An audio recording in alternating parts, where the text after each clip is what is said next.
এটা ডাঙৰ পৰীক্ষা হৈছিল সেইটো হল constable UB constable AB constable communication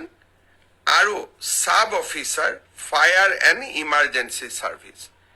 কনষ্টেবলৰ ইউবিত পোষ্ট আছিল 1760টা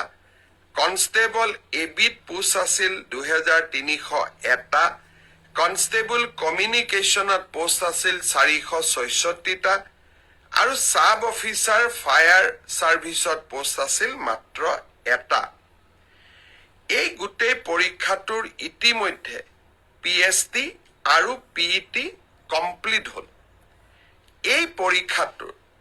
যিসকলে পিএছটি পিইটিত কোন পাছ কৰিলে ইয়াৰে ৰিজাল্ট অসম আৰক্ষীয়ে 12 মাৰ্চ তাৰিখে ঘোষণা কৰিব অৰ্থাৎ কনষ্টেবল ইউবি এবি পৰীক্ষাৰ প্ৰথম ৰিজাল্ট 12 মাৰ্চ তাৰিখে প্ৰকাশিত হ'ব ইয়াৰ পিছত আপোনালোকে নিজেও জানে যে এটা লিখিত পৰীক্ষাত আমি অৱতীৰ্ণ হ'ব লাগিব আৰু এই লিখিত পৰীক্ষাটিৰ বাবে যিসকলে কাট অফ মাৰ্ক পাবলৈ সক্ষম হ'ব তেওঁলোকে এডমিট কাৰ্ড 17 মাৰ্চৰ পৰা ডাউনলোড কৰিব পাৰিব আৰু finally AB UB written test 23 মাৰ্চত